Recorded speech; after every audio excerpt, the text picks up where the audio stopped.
What's up, everybody? My name is OMG, WTF, LOLFTW, BRB. Welcome to day 2 of the week of WrestleMania. This episode, before you click off, it's not going to be anything too special. It's not an episode of Raw, Nitro, or anything like that. This is just a look back on the series. Joining me today is my good buddy, I don't know, what should I call you? You don't go by Chris Omega anymore, so not sure what to call you. My good buddy Chris. I don't care. Hi. Good buddy Chris here. I'm Chris. He was the one behind most of the Undertaker promos. See, now you just keep breaking kayfabe and just giving everything away. Oh, damn. I'm going to do that. Kind of am. So Chris is joining me today, and we're going to go and look back at the series that we booked together pretty much, because Chris contributed a lot to this. Even though I'm kind of the voice of the series, Chris is kind of like the behind-the-scenes guys as well. I mean, I went to him with a lot of ideas. We threw ideas at each other. And, yeah, he helped out with a lot of things here, not just the Undertaker stuff. So. No, most of them work, too, surprisingly. Yeah, I think at the end of the day, before we jump, too long, don't want to watch, I feel like I did a better job than WWE did with the InVasion series, despite some unrealistic things that I may have put in here and there, but I'll get to that when I get to that. Yeah, well. First thing I want to talk about a little bit here, though, is the actual InVasion angle. The whole thing that this series was based off of. And it's kind of a notorious angle. We've all heard about it, the numerous things WWE messed up on. Not treating WCW like fair competition, not being able to get, secure a lot of those top WCW guys. And in my opinion, they kind of gave up on it too soon, because something, if you noticed here, is they were able to get some of those top guys. If you look around like WrestleMania 18, they had Ric Flair there. The NWO was there. If they would have just held on a little bit longer with that InVasion angle, they could have secured some of these top guys eventually. Oh, they could have. They could have. But they chose not to. They chose to rush it and just end it like it was nothing. Yeah. Well, if you ask me, that whole Survivor Series pay-per-view where they ended it was complete. It was not a good show whatsoever. Getting into that, actually, that's where I got a little bit of a confession to make. I don't have a vivid memory of the InVasion angle, I should say. It's not something I really remember growing up watching. I remember watching a lot of wrestling, but it's not like I remember all the storylines as a kid. So I do remember InVasion a little bit, and I credit most of that to the actual InVasion pay-per-view. Chris would know this. I grew up with the InVasion pay-per-view on VHS. What did we always watch when I came over? Thank you very much. We watched that all the time. That was one of my favorite pay-per-views to watch. I had like that pay-per-view, WrestleMania 17, and like Judgment Day. Greatest WrestleMania ever. I also had like Judgment Day, but I can't remember what Judgment Day. It was like Taker versus Austin though, so if that helps. Judgment Day 2001. Maybe, I don't know. Because he was like Ministry Taker still. Good, because I think that one Kane was in a chain match with Triple H for the Intercontinental Championship. No, I don't know if I remember that much. Listen, you know me. I go back and watch 2001 wrestling right. It's nothing. So you would know. Anyway, though, so kind of looking back with the InVasion angle with me is I look back through kind of a child's eyes, because that's where I mostly remember it. I've never... Oh, shit, dropped something. I never gone back and watched the InVasion angle, so I can't give you guys any insight of it now. But as a kid, I enjoyed it for what it was. I never watched WCW as a kid. Sure, I knew who Goldberg was and Sting and all these bigger names, but I didn't think of them as WCW guys. I just kind of thought of them as wrestlers. So when they were saying, Booker T and DDP, who I honestly knew DDP, I was a big fan of DDP's at the time anyway, they could have told me Chavo Guerrero was a WCW main eventer. I would have believed them as a kid. I would have said, okay, prove it. Like, to me, that was just the glory to me as a kid was seeing this war happening between these two companies. And that's how I looked at it. And then we got ECW involved in there too, so Yeah, we I like took the idea of Vince's it. two biggest rivals. We took Vince's two biggest rivals, and we're basically making them stronger in a Hmm. way. If you Yeah. think about it. And a lot of people look at that as kind of the detriment as well. I mean, ECW coming in was kind of like, oh, we had to have ECW come in and help WCW. And in a way, I agree Yeah, because it doesn't make sense. Why would ECW of all companies help WCW? They hated WCW. that's now see that's where they could have went with that. That's where we Okay, went you with could that. have ended. You could have they could have done it like we're gonna do it. They could have ended the Don't get too much WWF into this. WCW rivalry, and they could have done ECW and WCW, and then bring back the WWF and go from there. But again, they chose to just drop it completely Right, right. because they're idiots. Yeah, that's just what it comes down to. A lot of the times it's, to me, and Chris would agree with this, is WWE, WWF, whatever you want to call them, there are a lot of missed opportunities. Like, yeah, they've struck gold here and there, but Don't get me while started. striking Don't gold, they've also got a lot of coal at the end of the day, too. Oh, crap, my screen went black. Hopefully that didn't happen on don't this video. don't get me started with. Don't get me started for dropping the ball because we'll be here for like 6 hours. Yeah, we will. Too long. I don't want to get too much into it. I enjoyed the invasion angle for what it was as a kid. I even enjoyed seeing Earl Hebner take on Nick Patrick. To me, that was actually one of my more anticipated matches. I thought that was That one was a of the fun. coolest things. To me as a kid, I was like, whoa, this war is crazy. Even the referees are fighting each other.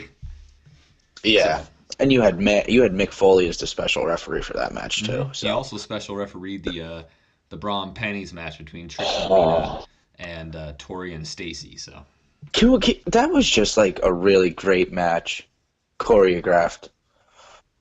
If you think about it, like all that was right. just yeah. I'm Next not next gonna get subject. into detail with that.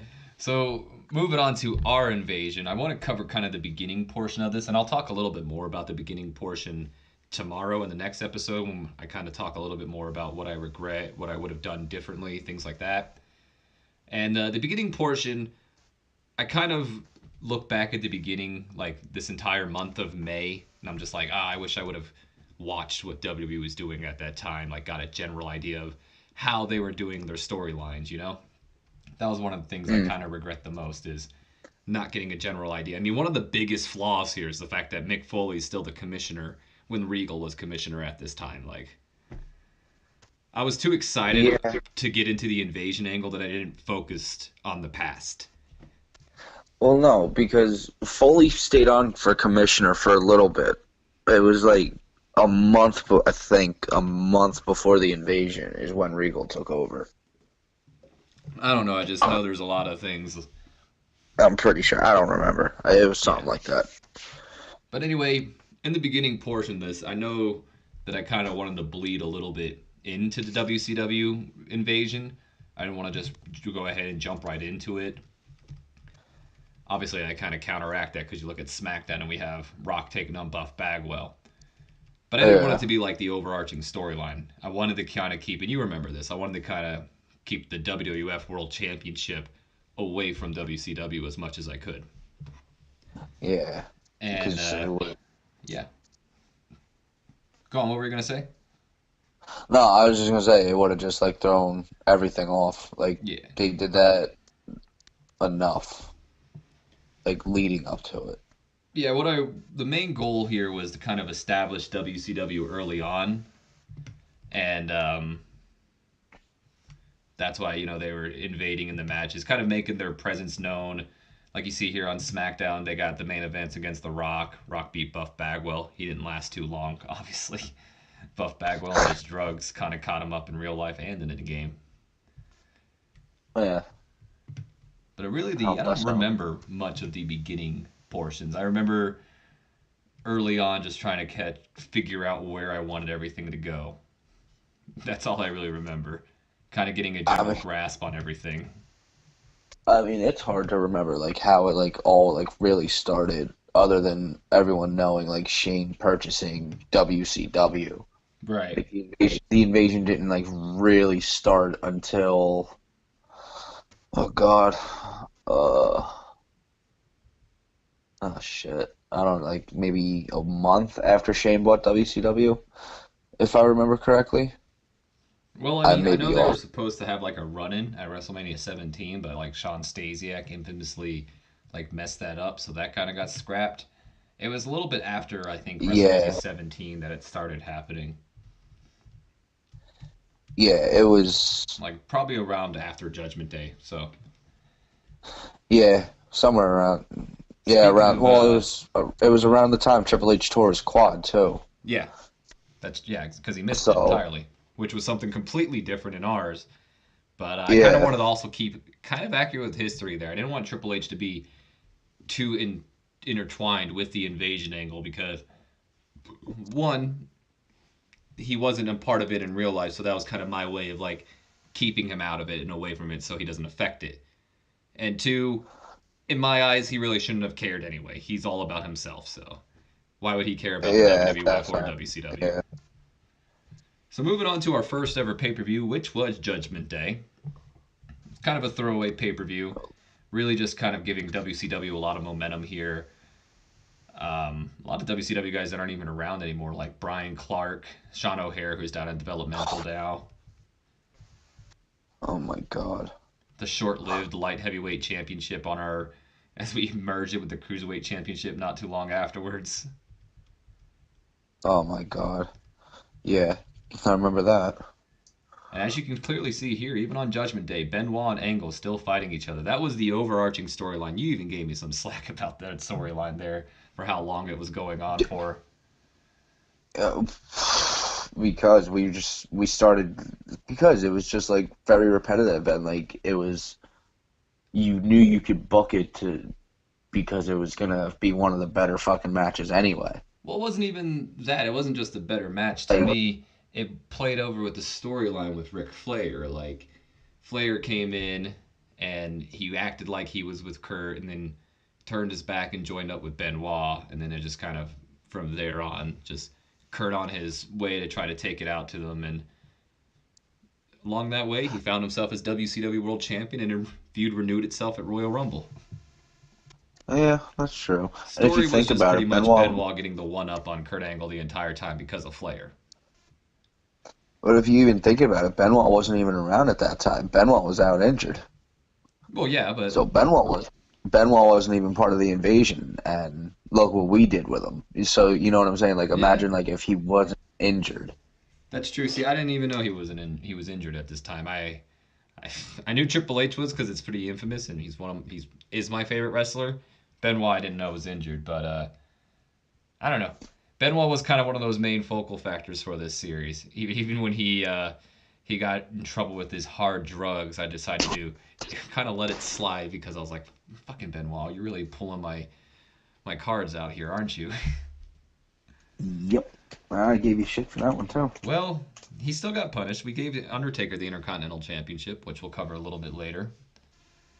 He still got a little bit punished, and he's going to continue to be punished without trying to give too much away for the future. I mean, I'm not going to punish Well, him that's to the fine. point where he's, I do still have plans for Benoit. Trust me, he's got some pretty big plans for the future, but Yeah, he's one of our superstars we have let's just hope he planned doesn't. He out. just hope it doesn't fuck up again, dude. Oh my God. But as you can see here, this is the overarching feud, kind of the beginning of it, I guess. As this was where I believe Ric Flair infamously was this when it happened? Maybe it didn't. I could be remembering it wrong because I don't think Ric Flair had debuted at this point yet. But Benoit won the Intercontinental Uh, Championship and then defending it against Kurt. Kind of the incentive to keep that feud going until we bring in Ric Flair, I believe. Lance Storm winning the I don't European Championship. That's a pretty pivotal moment right there as well. Lance Storm, he didn't win yeah, the European Championship actually. This is his first defense of it, but he won the European Championship probably around somewhere in the following weeks, and yeah, still is technically the European champion now, the Canadian champion. So Lance yeah, Storm was kind of a turnaround story. Canyon was infamously known as the MVP of the invasion angle, but if we're looking at MVPs in our invasion angle, I guess that WCW's MVP would be Lance Storm. oh, absolutely. Hell yeah. Only WCW superstar to capture a WWF championship and rebrand it to a WCW title. Maybe WWE should have done something with Lance Storm in their invasion angle instead of making him team up with Mike Awesome. I Just was throwing gonna that say, out there. what did they do with him? That's right, he was teaming with Mike Awesome. God, Mike Awesome was such a letdown in my series. Like he's not a bad wrestler, but he's got so many drug problems that Yeah. I couldn't do anything with him. And the one time I wanted to do something with him, I couldn't because he was suspended or on rehab or out for rehab. Yeah, Like, it was something. no, I could tell you exactly what it was. It was Huh. I was doing the Boogie Nights, Disco Inferno and Das Wonder the Kid, Alex Wright feuding with Too Cool, and they were gonna find a third member to be Okay. their partner because Too Cool, of course, has Rikishi. Eventually, I That's settled for Tank Abbott because originally I wanted it to be Mike Awesome, and I wanted Mike Awesome to do his That 70s Show gimmick. Not only was it perfect for the feud, but it was a punishment for Mike Awesome for being a druggie. But he's still in rehab, the fucking druggie. So I get to punish him. But he's getting punished. no. Oh, We'll get him. that 70s Show gimmick is coming. It's happening. Spoiler. Fucking asshole. So moving on, what was the next pay-per-view? Oh, I didn't even talk about the main event of that pay-per-view. Main event was just a fatal four-way for the world title. It was Austin defending it against Triple H, Taker, and Kane. So kind of like the way to pretty much split Triple H and Austin from being the two-man power trip and move Yeah. on from that, which is when we lead to SummerSlam, We our were next pay-per-view. I got a little bit of slack for SummerSlam. Did you know that? Did you really? Yeah, because I moved. Why? I SummerSlam didn't is think known for being an I didn't think August it pay was per that view. bad. It wasn't a bad pay per view, but it's known for being an August pay per view, and I moved it up to June. So what? Who People cares? were a little upset about it. It's not. It wasn't a big deal. It was a little Well, bit. And mostly the reason it was I moved mean, up is I didn't know SummerSlam was next or King of the Ring was next. I thought SummerSlam was next. So when I saw King of the Ring, I was like, oh, I haven't prepped anything. Like we're not even done a King of the Ring tournament. So I decided to pretty much swap them around because I wanted to do King of the Ring justice. But yeah, I had some people pretty much asking me to keep it the same. But if I'm going to be honest with you, I think it's going to stay in June because following my next pay per view schedule, if everything lines up this way, I think it's going to be SummerSlam in June and maybe something else taking its place in August. Hint, hint. ooh. Wait, are you going with what we discussed like a while ago? Yeah, it might be what you think. I'm not gonna Okay. I'm not gonna go out and spoil it yet, but it might be what you think. If it's what we No, I think if I'm we're pretty sure doing I a know where pinky you're in the going brain with moment that. here. So we go to SummerSlam. SummerSlam is when the Cruiserweight Championship got merged with the Lightweight Championship. That's when Rey Mysterio debuted. And we didn't have enough WWE guys to compete, so I acted like Christian was a Cruiserweight for the night. I remember Hey, that. That was he can funny. work. Lance Storm defended his title against Regal. The European versus Canada feud, pretty much. So this is when Ric Flair came in because it's Okay. the I see the angle right here with Shane McMahon, Flair, and Kurt. So this is when Flair was here. He was aligned with Kurt Angle, and SummerSlam is when we built up to honestly probably my favorite feud that I've done in this entire series, Rock and Diamond Dallas Page. Okay. I'm gonna hold you right there. You know, hold me. That is the greatest feud that we did. I'm You think sorry. so? That you told me how you wanted to do it, and I immediately told you yes. That's how we need to do it. Yeah. DDP was such a talent that they dropped the ball with. If they would have, instead of booking him with Taker, and they would have booked him with someone like The Rock, imagine what it could have done for him. I'm just throwing that out there. I'm a No, you're DDP. right. I'm a You know DDP that. fan too, dude. I got his autograph. I got a picture with DDP. I don't have his autograph anymore. It got stolen from me. I just remembered that. Mm, But yeah, Don't no, rub that in my face. that was one of the things I wanted to do definitely in this series. I wanted Rock versus DDP. It's something that Diamond Dallas Page has even talked about himself in real life, is bringing him in and having him in Rock feud, People's Champion versus People's Champion. I wanted to bring that feud to life in here. I thought it was the perfect way to introduce DDP. Have him go up against the guy, you know? Have him kind of be that reason that he was the one that cost The Rock the championship at Judgment Day against Booker T. And now we've been building him up, DDP calling out The Rock, you stole my gimmick pretty much, all this stuff, and we built it up to SummerSlam. And eventually it became a respect feud as well, It started off as more of a, I hate you, we're enemies, to they have respect for each other. Kind of like a Hogan Rock thing we did. Mm-hmm. Could you imagine? I just think Rock and DDP honestly would probably have a good match as well. I really do. Oh, they would have. Rock was just good with anybody. They would have. Yeah, I just think it would have been great. They would have had Rock carry it. It would have went beautifully. This is also where Flair turned on Kurt Angle finally.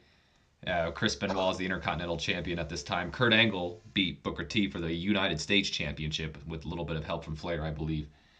And then here we have, I don't know if both championships were on the line. I think they were, but it was Benoit versus Angle, and Flair turns his back on Kurt Angle and aligns with Chris Benoit, and pretty much he's now the dual champion. He was dual champion for a while there, too, until I decided that I needed to do something with the United States Championship and get it off of him. And that's where Edge came in. Yeah. And then main event of the night was Austin versus Triple H, world title on the line. They got a 96. Damn good match. Booker That T was kind of a title fun against feud we Jericho. did. Mm-hmm. That was a fun little feud we did, Triple H and Austin. Yeah, it was a way to I just really split them enjoyed apart, that too. one. Yeah, Mm-hmm. I enjoyed that one. That was a good one. It's one of my favorites. Little feud to just, kind of a, what is it called? Standoff? I don't know. Get you through. Yeah. I don't know. Big words confuse me. Exactly. You know this. I can't think of words off the top of my head. It's only until after I'm done recording that I'm like, oh, that's what I should have said. So then we move on to the Invasion pay-per-view. And this is probably one of those pay-per-views that I think maybe WWE did better than me. I mean, it's a hard pay-per-view to live up to. It could be my nostalgia talking, but I do think that maybe they did it a little bit better than me. I think there's certain things that I did better than them, but I think at the end of the day, the overall card of the Real Life Invasion pay-per-view is better than my overall card. I think my main event's better than theirs, though. That card was just hard to top. But at the end of the day, I don't think my card's bad. I mean, we had Hardy Boys retaining the WCW World Titles against Kanyon and Hugh Morris. And then that's when the Steiner Boys made their debut. They came out and beat down the Hardy Boys. Yeah. And then, yeah, they did. Mm-hmm. Then Storm defending the title against both Edge and Christian. Huh. Little random match here, I guess, between Test and Albert and Natural Born Thrillers. Yeah, I don't remember why we threw. I think we needed a filler match. I think that's what. I think you were like, "Oh, we're just gonna do this." Okay. TNA always came through. What can I say? They always. They're another one that really came through for us. Yeah, they did. Test and Albert. Let me tell you something about Test and Albert. That is a team that kind of came out of nowhere, and it's all thanks to one person. Fucking X-Pac. X-Pac, of course, is the leader of X Factor. That had Just Incredible and Albert in it. Well, X-Pac doesn't know how to keep the pipe down. So I had to send his ass to rehab. Numerous times, to the point where I had to change my WrestleMania freaking main event. Or not my main event, but my WrestleMania match. That was NWO and DX. It's not too changed, but originally it was supposed to be a 6-man tag match with X-Pac in there. But, like I said, he doesn't know how to put the pipe down. So what can I do? Send his ass to rehab. They'll make him put it down. So I didn't have anything to do with Albert. But my creative meeting tells me that Albert is, a guy that's going to be a future star. They say the same thing about Test. So I was like, well, Test and Albert were a fucking team. Why don't I just put them together again? Did that ever work out? And then some. Yeah, dude. I mean, shit. They pretty much carried the tag team division for the longest period of time. They had probably one of my second favorite. I don't know if it's my second favorite feud, but I'd rank it in my top 5 favorite feuds of Test and Albert versus the Steiner brothers. That was a good one. Mm-hmm. I like the way we ended it. Steiner brothers out top, buddy. Hey, man. Gotta do what you gotta do. Steiner. Fucking Steiners. Oh boy, Scott Steiner's he's a fucking man. And then there's a feud that I wish I really would have done better. Like, oh my god, probably the feud that I regret the most in this series, just because I'm like, I should have been doing this feud since I started this series, not so late in it. But Lord Regal and Mick Foley, like, man, this should have been a feud that I put more effort into. That's probably one of my biggest regrets in this entire series, is I didn't give a lot of attention to the authority figures. No, we kind of dropped the ball with that one. We were more focused on building guys up than we were about what was going on authority-wise. That was really my main focus. I've put more time to building the talent of WCW and less time to the authority figures to tell their story. So, in a way, you can argue that it's good because I established the talent, which is at the end of the day, who you really need in a story. But guys like, say, a Vince McMahon, who really would have been on TV more often than not, was rarely on TV.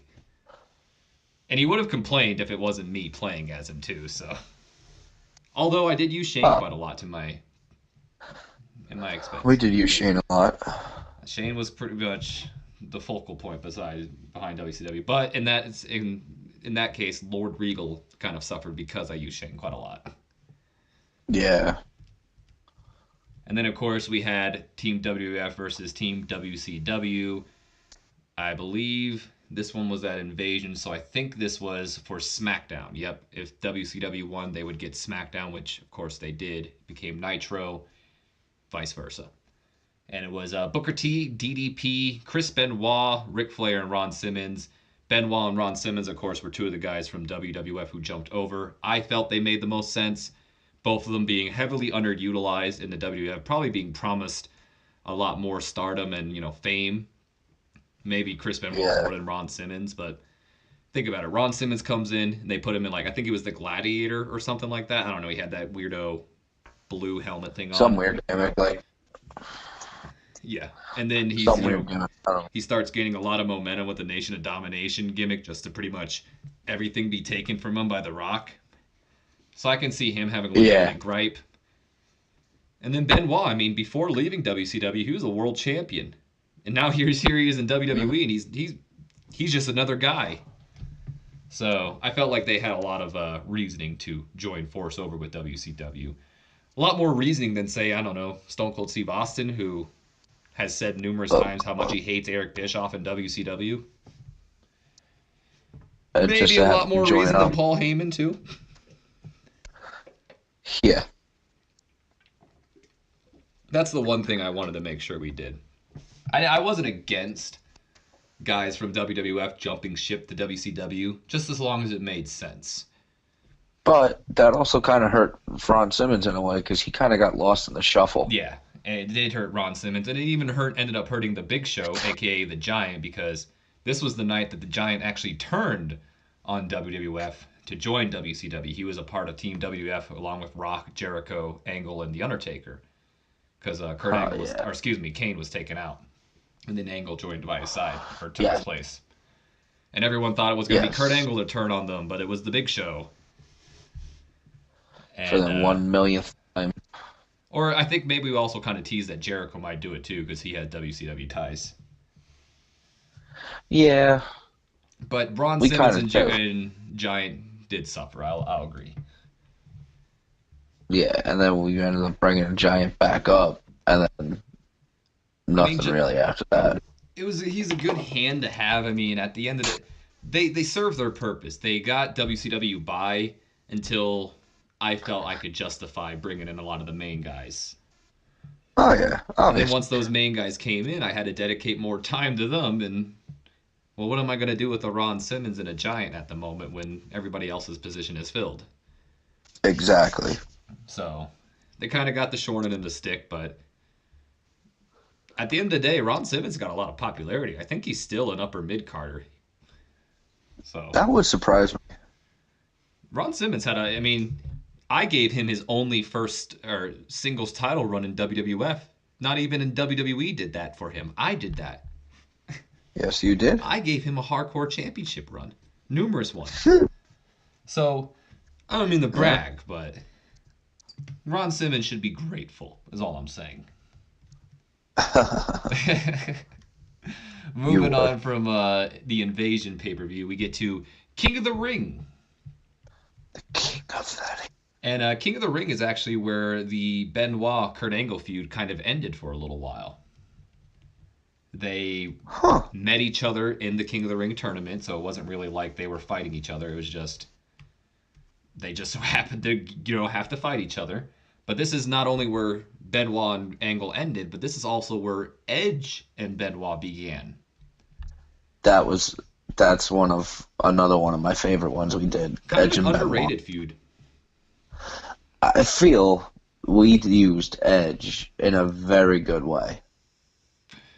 He got slowly built up over time. I feel like he kind of gets overlooked when you think about over a lot of the things going on. But when you really analyze Edge's booking over time, I feel like he did, we had him get rid of, Christian, or not really get rid of, but Edge and Christian have their split. And then Benoit helped build him up, and now he's just kind of been one of the mid-card guys. He's kind of pretty much been a mid-card champion ever since then. And then the feud with Storm is helping him too. So this feud with Lance Storm right now is probably one of the hottest feuds going into WrestleMania. The heat behind that feud is crazy. I kind of don't want to end it, but at the same time, it's like one of those feuds. It's like, oh man, they've had matches in the past too. So what I'm curious about is how well their match at WrestleMania will do compared to the matches in the past. Now that there's so much heat, now they have a little bit more popularity behind them as well. I guess we're gonna find out. No, we definitely will. So this was the King of the Ring. Edge defeated Christian, and Benoit defeated Angle in the semifinals. And I haven't talked a lot about the women here, but Lita is the women's champion around this time. So that means Chyna is gone, and kind of a missed opportunity for Chyna. I would like to take the time to talk a little bit about Chyna. Take it away. Oh, man, it sucks, dude, how real life kind of struck here.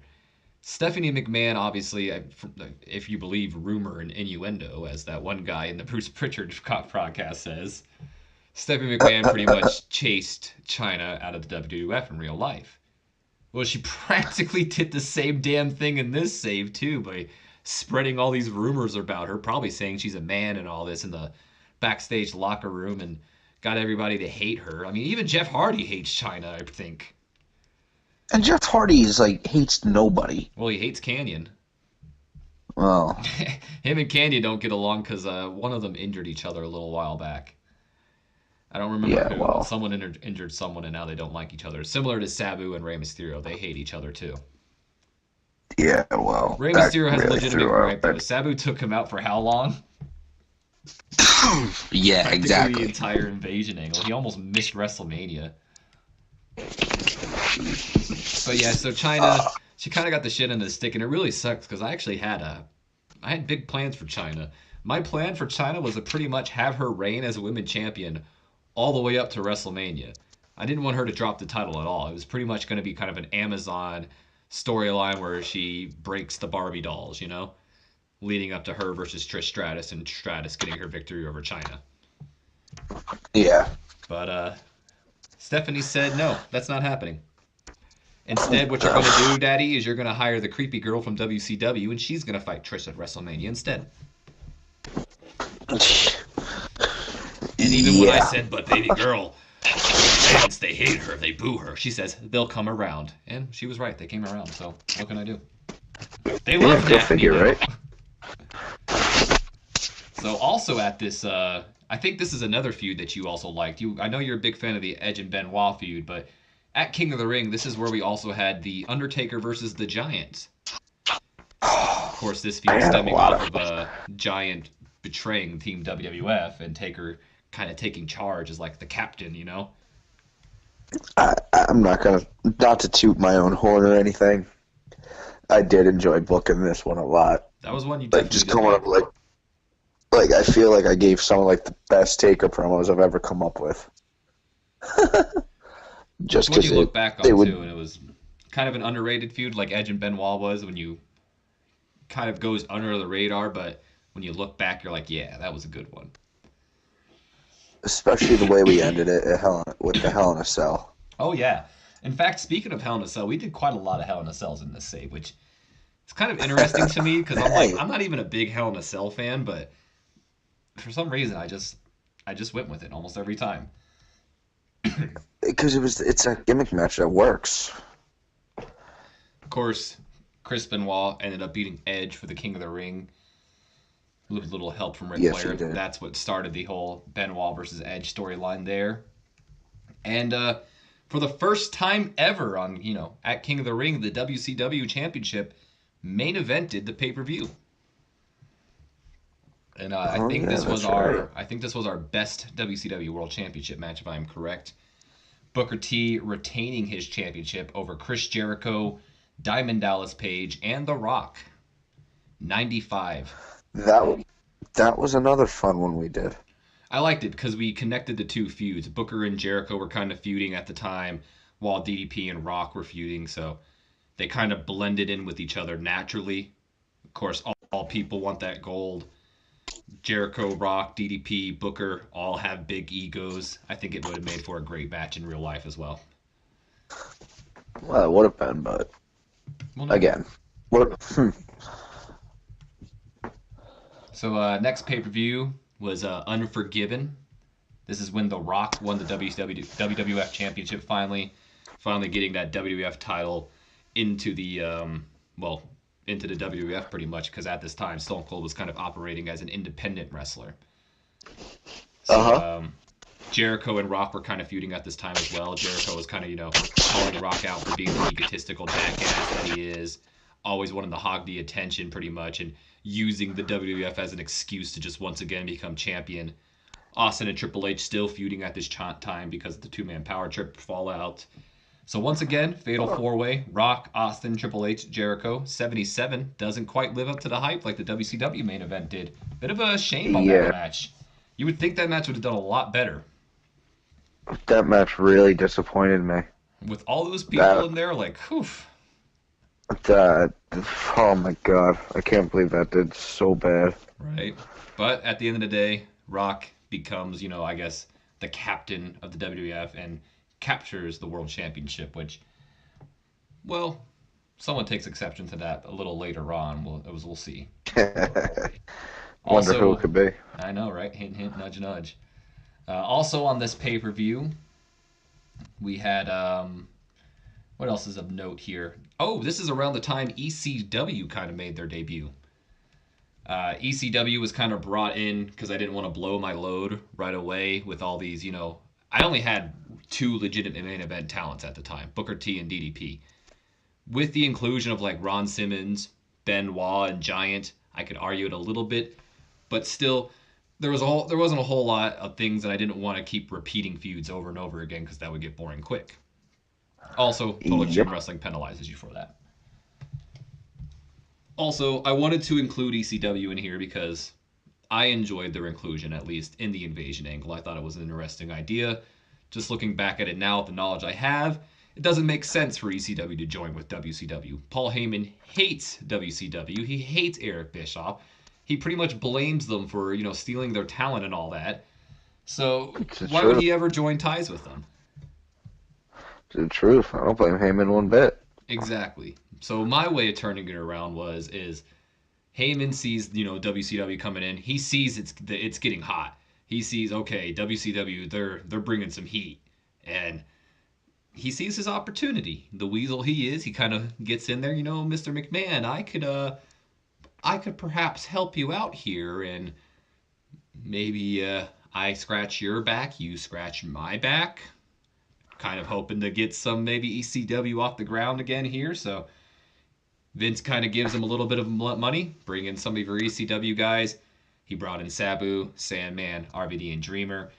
Sabu and Sandman, they didn't really work out too well. Sabu was kind of more of my hardcore guy. He kind of also got thrown under the rug because he was a freelancer. Yeah. Excuse me. Bless you. Thank you. I was trying to fight it, but it wasn't working. And well, Got him there. Sandman's a drunk, but what do you expect? I think I got Yeah. him. I think I rehabbed him though. I'm not gonna lie to you. I really do. Did Like we? Did I you? think I did. I ever since he's came back from rehab, every match I've put him in, I haven't gotten a notification that he was too drunk to compete. So Not yet. not yet, but I don't want to. I don't have any wood to knock on, but he might understand that sometimes you got to put the bottle down. Just saying. True. Just saying. Maybe it's time. So this is when ECW made their debut. We had RVD challenge Booker T for the WCW World Championship. Unsuccessful, but damn good match for RVD. At least, I mean, he's not the most popular guy at this time, so he was still able to put on an 82 performance with Booker. Damn good performance, in my Wasn't opinion. too bad. This is where we had the Hell in a Cell match between Taker and Giant. 93. Uh, Good God. yeah, I expected that one to do a little bit better, but hey, we can do 93 that, is right? damn good, though, in my opinion, still. Hell yeah, it was it was a really good feud we did. Giant probably held that back a little bit, though, now that I know a little bit more about Giant's in-ring abilities. It wouldn't surprise me. Also, I wouldn't put it past. this is where I had the crazy idea of having Chuck Palumbo go over Kurt Angle. Oh Got no God. idea what the fuck I was thinking at that time, but I guess I really was just trying to get Chuck Palumbo over, but no matter what I did for him, it just wasn't working. It really wasn't. I gave him chance after chance too. It's just he wasn't bringing his numbers up, and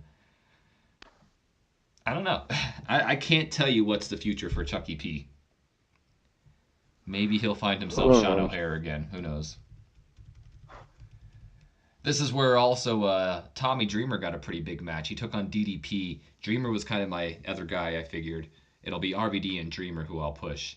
Tommy still has had a hard time getting over. I mean, he's still an opener, but his numbers are really good for his popularity. Like, I feel if I can get Tommy popular, he's going to be a guy that can really help out.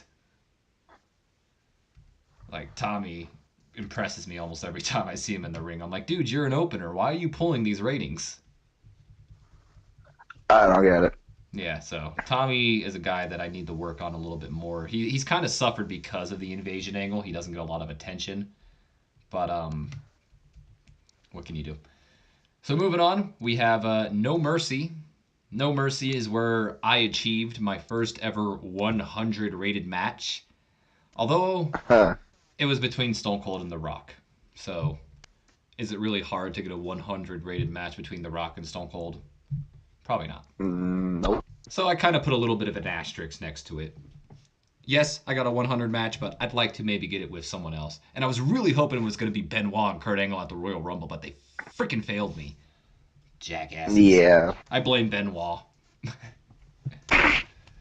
So at this pay-per-view, I don't think there's too much special going on at this pay-per-view besides the whole fact that we got that 100. Also, this is where Undertaker won the Intercontinental Championship.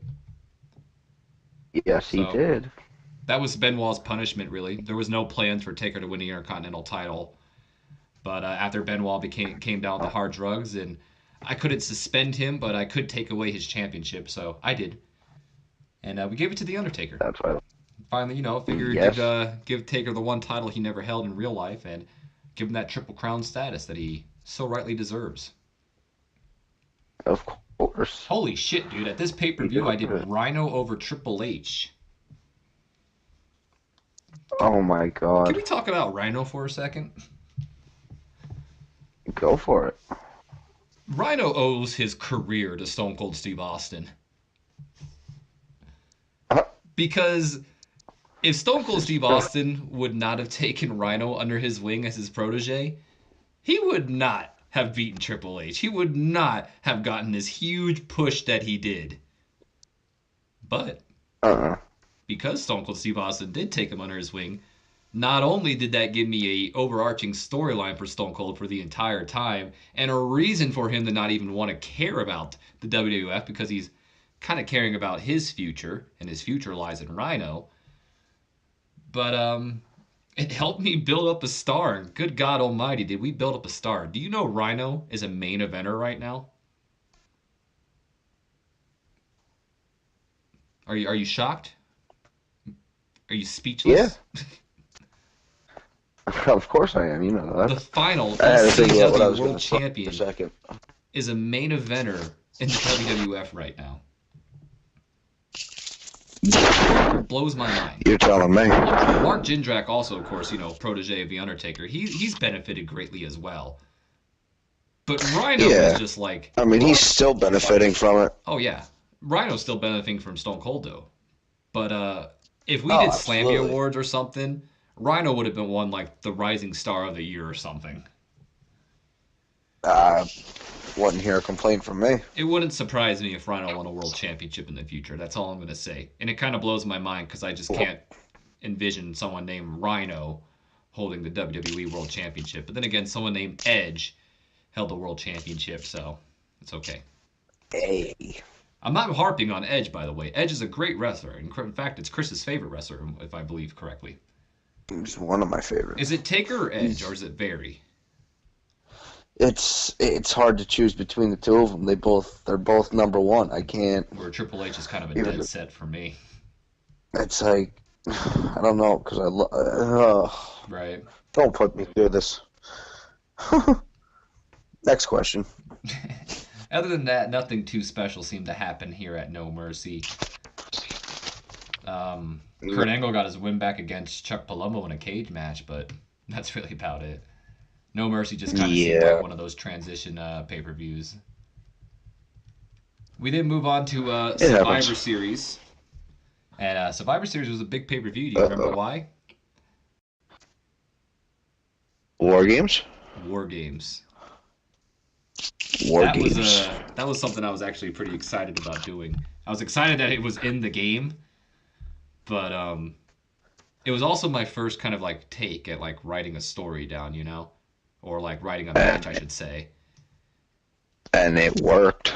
I mean, yeah, I guess it works for you. I mean, you were there, so I mean, I thought it was good, but of course it's my writing, but the reaction seemed good. A lot of people seem to enjoy the idea of what I did. My favorite spot, of course, was the huge ass suplex where pretty much all the big guys take the big ass suplex, and then Albert just finds himself at the wrong place at the wrong time and just finds himself getting suplexed on top of. That cracked me up. I also like the idea of RVD kind of taking the fall, the ECW guy failing WWF and it kind of being like, really? Yeah, but that kind of also left the door open for us to go somewhere if we wanted to. Exactly. I know exactly where you're going at. So this is Yes, War you Games, WCW versus WWF/ECW. The teams were the Giant, the Steiner brothers, Ric Flair, and Chris Benoit, taking on The Undertaker, Rob Van Dam, Kane, Albert, and Triple H. It's filling in for Test, who was taking out earlier in the night. Kind of a big surprise, I think, from everybody. It was actually a last-minute thing. I really didn't think about putting Triple H into it, and I didn't know what I was going to do with Triple H at the pay-per-view, and then I was like, shit, this is perfect. And it worked. It worked. He didn't win, though. This is all... Oh, kind of scrolled down there, my bad. This is also where we, I feel like, achieved the pinnacle moment in the Rock DDP feud, because this is where Diamond Dallas Page got a WWF World Championship match. He lost, yes, but he got a match. And that's all that matters. And at the end of the match, despite losing, despite it being WCW versus WWF, we had the first sign of respect between the two companies as the people champions from both brands shook hands out of respect, and DDP rose the Rock's hand, pretty much saying, "You're the better man. You beat me." Yeah, if you think about it, that was our Rock Hogan feud. That was, yeah, you know what? You're right entirely. I never really looked at it that way, but that was our Rock and Hogan feud. That was DDP kind of passing the torch of, you are the true people's champion. Exactly. So, yeah. See, I know things. Also, come on now. At this pay-per-view, Kurt Angle, a lot of people gave me a little slack early on in the pay-per-view because Kurt kind of, maybe he was losing to Chuck Palumbo. But Kurt Angle beats Booker T for the WCW World Championship, the only WWF superstar to hold the WCW World Championship as of this moment. Yeah. Yeah, it was. And Kurt Angle achieves it, and I believe this is when he starts going on his sabbatical of pretty much saying he wants to merge the companies. It's not about pretty much saying we need competition. Oh, boy. One thing I want to talk a little bit about on this feud as well. Lance Storm, we kind of haven't been talking a little bit of, about his Canadian Championship defenses because the mid-card titles at the end of the day, they're there, but I don't want to talk too much about them because we'll be here forever. But this night, Lance Storm defended the Canadian Championship against Matt Hardy. And the reason I bring this up because Lance Storm won the Canadian Championship from Matt Hardy. Now, Yeah. I don't remember the exact rating of the match between Lance Storm and Matt Hardy at the very beginning. But I'll tell you what, it was nowhere near the rating they got on this night. I don't know how they achieved this. I think it speaks volumes to Lance Storm's skill because I really don't want to credit Matt Hardy for this. But these men achieved an 82 rating on this night. Hey. Everyone has a good night. They all have a good night. I just think it's... had a good night. You're right. I just think it's kind of incredible because it was kind of perfect for the story. Lance beating Matt Hardy for the championship, and that's been eating away at Matt Hardy because he feels that he let down the WWF. He gave WCW one of their titles, and now it's their title, And now he's getting this chance to win that championship back, but Lance Storm still puts him down. I feel like everything just lined up perfectly, and they were able to pull out an incredible match for their level. So. Oh, yeah. I just think that's pretty without a doubt. This is also where Christian got his one reign as United States Championship. I had to give him something, Hey, why not? Everybody deserves a chance. Yeah, exactly. And also, Stone Cold and Rhino are the tag team champions at this time. The Rhino in the grass. The Rhino in the grass. And then we move on to the end of the year, the final pay-per-view of 2001. Armageddon, main evented by The Rock and Triple H, who are so close to getting that 100 rated. But they got a 99. Yeah. Hey, I'll take it. Yeah, this is also where Power Plant beat Los Guerreros for the tag team titles because, well, Los Guerreros had negative chemistry, so we had to get that title off him quick. But because we had to get the titles off them quick, that also kind of, lended to the rise of Power Plant, who I honestly think it's one of my favorite teams now. Yeah, we worked so hard on them to bring them up to where they are. I think that's really what I like the most. I think it's a clever name because, they both trained at the Power Plant, WCW's training facility. So it just harkens back to their past. Maybe this might have been the best WCW World Championship defense. I don't know. It could be up in the air. But this is also where Kurt Angle defended his title against Booker T for a 97 rated match. Like, both World Championships were on par tonight. Yeah, that show, everybody came to play. We also had Goldberg make his debut and take on Chris Jericho. Who else could you have him take on, to be honest?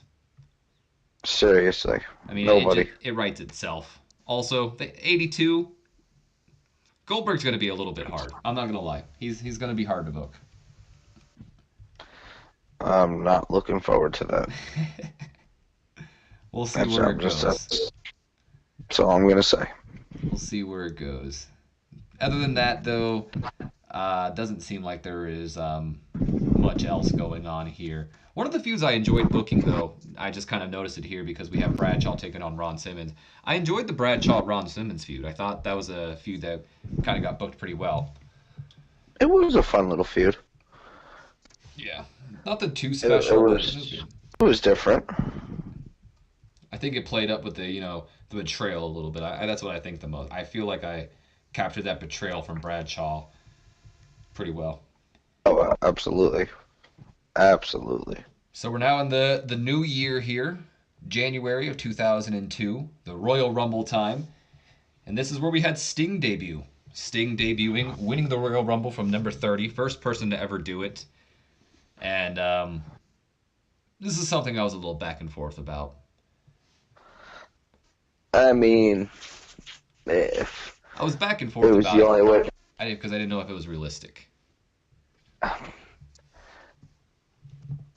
I mean, were we really looking for realistic at that point? You see what I'm saying? Like, we were gonna do. I mean, we are doing what we're doing the dream match that never happened. Which wasn't the original So, plan, but it kind of came that way. and honestly, I like it a lot Yeah. better than what we were gonna do. Well, I don't I even think know if I had any ideas. I think I was just kind of rolling with what I had. I think whew, I think Sting winning the Rumble, yeah, it wasn't realistic, but with us having Taker retain the title and whatnot at the Rumble, or Taker getting the title from Rock, Hmm. was that when it happened, or it happened at No Way No, Out? it happened at the Rumble. Oh, okay. Um, it was setting everything up. I Yeah, mean, for everyone that watched that video, they should have put two and two together. Like, they okay, knew. Taker, so we're doing the match that never happened. So Right. we're doing it our way, the way it should have happened, but with our own little twists on it. I don't think it's like completely unrealistic because one of the things Sting has always said is he wasn't against going to the WWF. It was just he didn't want it to be WCW to be kind of treated like a joke. And when he Yeah. saw Booker T debut and Rock kind of say, "Who are you?" That was kind of like that moment where he was like, "Yeah, I don't know if I'm gonna go there." So Well, you one of the can't things say I I blame him. one of the things I always told myself at least is if I can book this to where I feel Sting and other superstars who have these big contracts would want to come over and see the momentum and see that it's not a joke, then I would sign them. And that's why eventually at this point I feel Sting would have been like, okay, no, I mean Booker T is a star now. DDP just had a world championship match. Like Yeah. a lot of the WCW unknowns are taking on, their mid carders. So I felt like I did build it up to a point where someone like Sting would have been like, yeah, I'm ready to sign to the dotted line. And I feel like Exactly.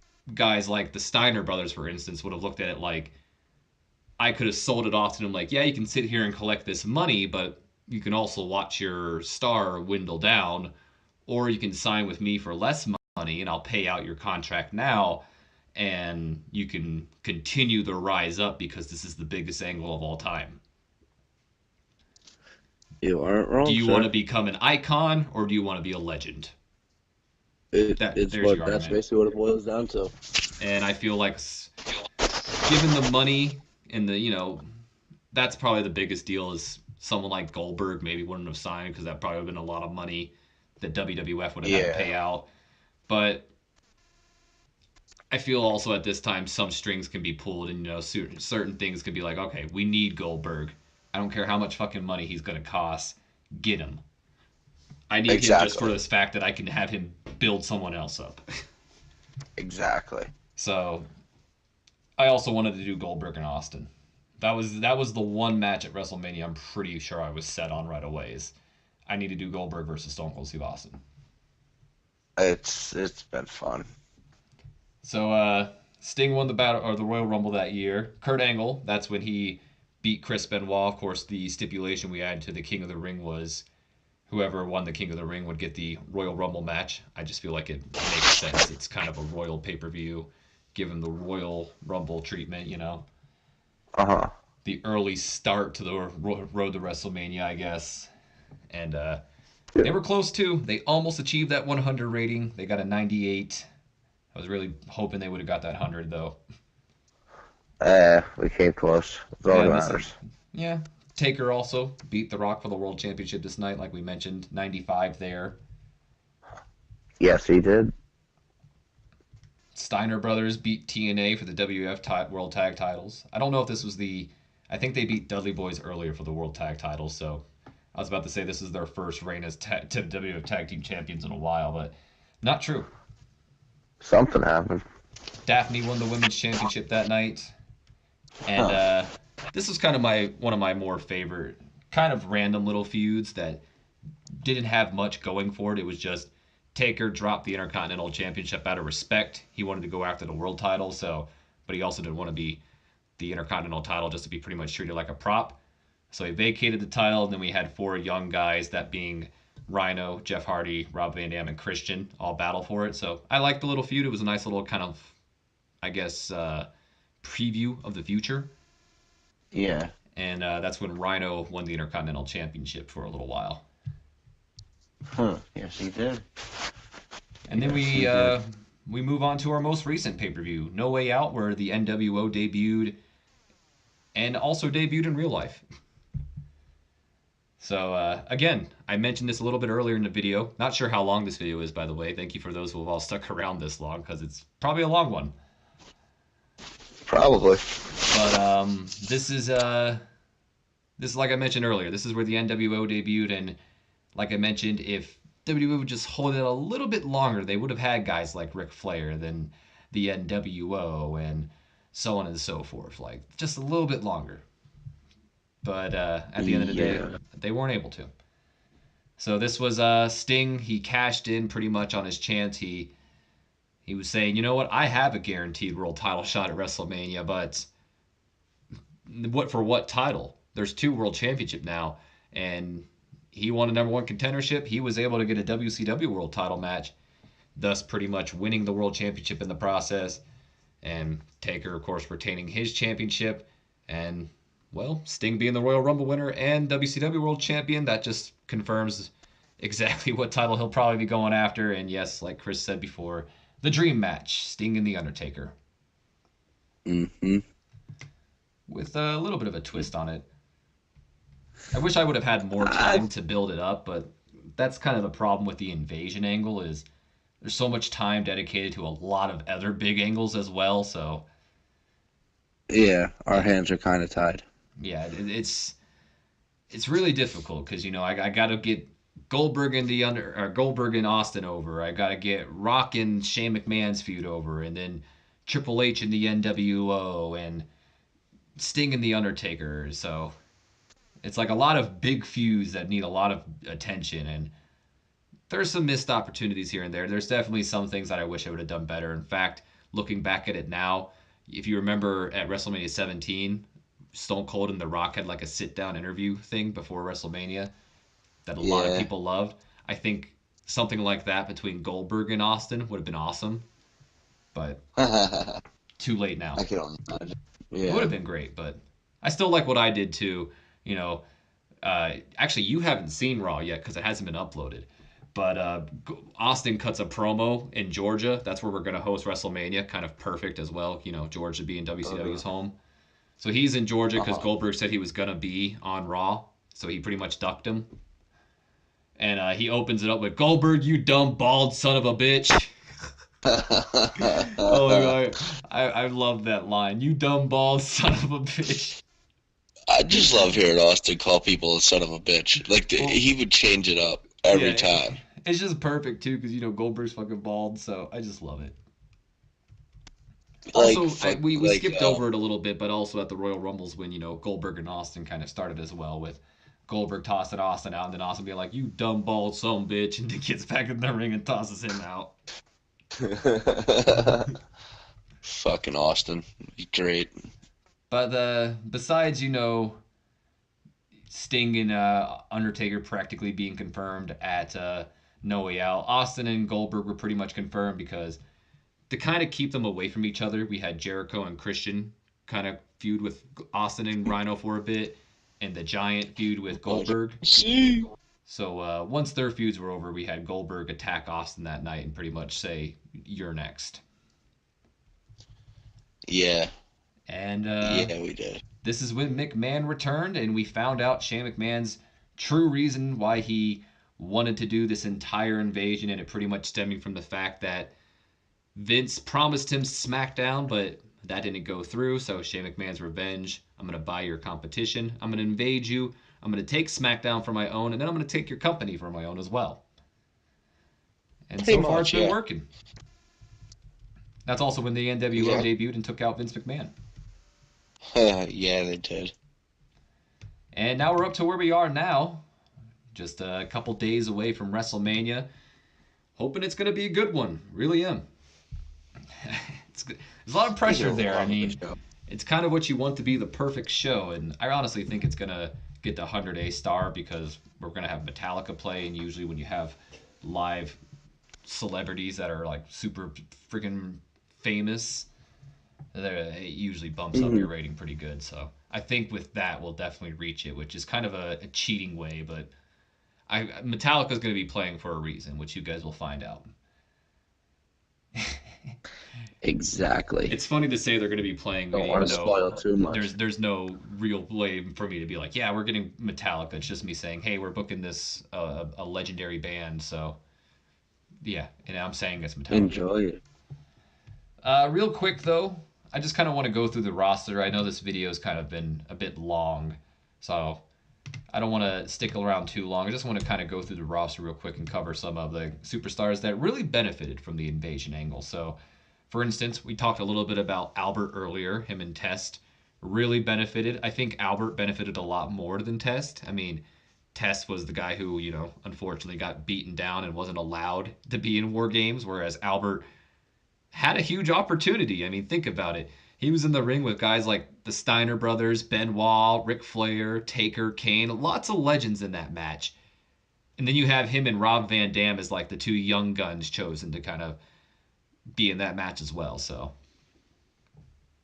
I don't know. Well, Albert's got a promising future. Definitely someone to keep an eye on. he does.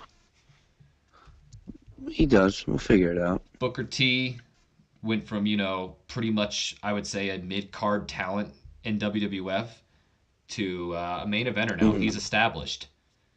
He's Without almost 90 rated everywhere. Without any question. Yeah, we made a star out of Booker T. Who else do we got here? Benoit. He could have been a star, but some of his he still is a star. I'm not going to take it away. I mean, he's almost a 90 as well, but Benoit, you upset me. Jericho, he kind of got the shaft a little bit, I won't lie. I mean, he's not going to be the first ever undisputed champion. Spoiler report, but he's not. But yeah, but I still feel his story fit him. You know what I mean? He may have got the shaft, but I still feel like the overarching story for Chris Jericho that I told during the save, it fit his character. It fit what he would have done. He wanted to help protect the WWF from the WCW.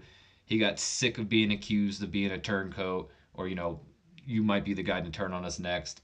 He got sick of pretty much being outshined by The Rock all the time, so he took things in his own hand, and he saw a lot of Christian in him, and there you have Christian and him now just being the funny duo right now. They're focused on themselves. Mm-hmm.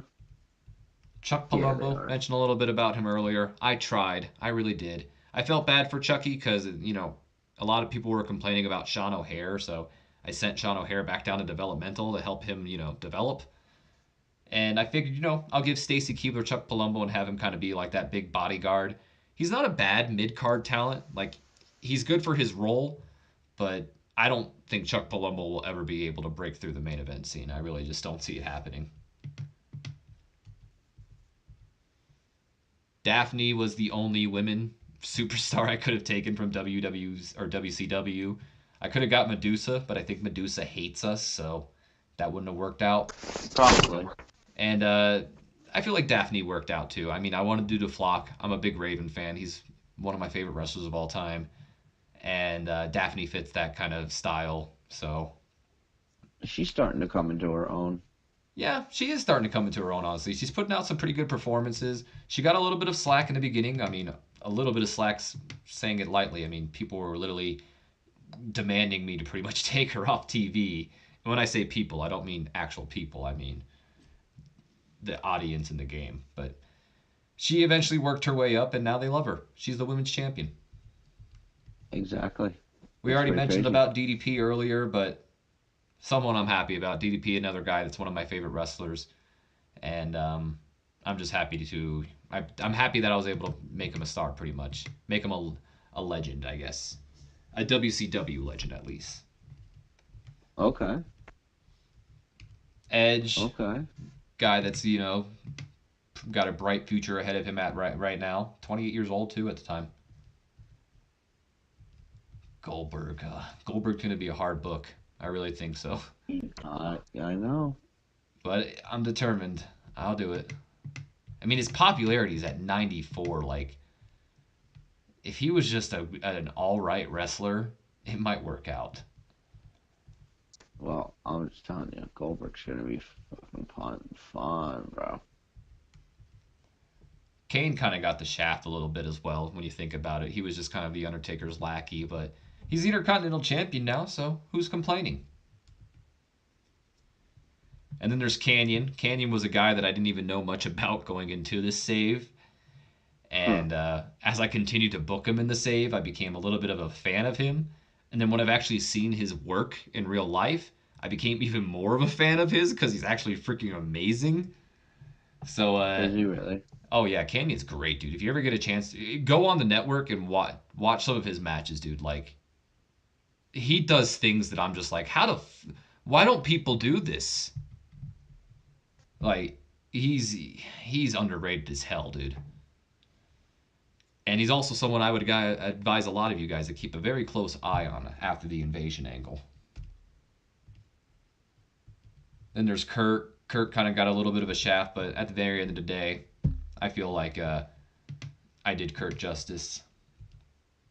Storm. We've talked enough about Storm, but he's pretty much the MVP of WCW.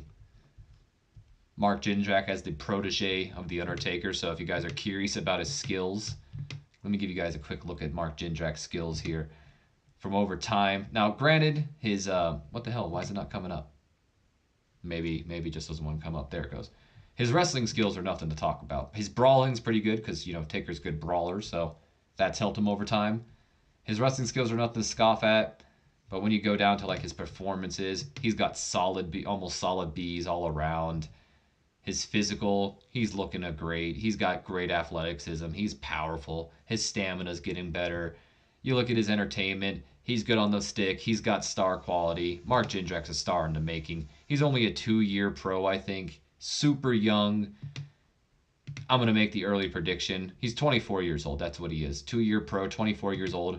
Early prediction right now, Mark Jindrak's a future world champion. I'm just saying it. Rey Mysterio, he kind of got the unfortunate. Had big plans for him, but then Sabu injured him and he was out most of the year. So he was going to be my face of the Cruiserweight division. But it didn't work out. And then I wanted to help, you know, I figured maybe I'll put Gregory Helms in the Cruiserweight. Or he was already in there, but maybe I'll put the belt on Gregory Helms and have him be the Cruiserweight guy. And then he got injured, so yeah. Speaking of Gregory Helms real quick, his relationship with Molly Holly was never supposed to happen. I wanted to kind of rewrite history and have Molly stick with Spike, but once I found out that Molly and Gregory Helms had like great chemistry, I had no choice, so I pretty much had to do it. I want to get through this list a little bit faster here. We already talked a little bit about Rhino. Ric Flair, even at his old age, is amazing right now. I thought it said he was a freelancer for a second. Rob Van Dam, I mean, he was a success story. This guy came in kind of unknown, not really well known all around the world, and now he's now he's pretty much a solid or at least a B- in pretty much everywhere. And then there's guys like Ron Simmons who, even though he kind of got the shaft, still really benefited. Scott Steiner, definitely keep an eye on him. Other than him, though, I'm not seeing many people on the list here as we move further and further down. Most people we've already talked about. So, yeah, that's pretty much going to end this off here. Tomorrow, we're going to be talking a little bit about what I would have booked differently. Shouldn't be as long as this one. I already have a list of things, so I'm just kind of going to run off there.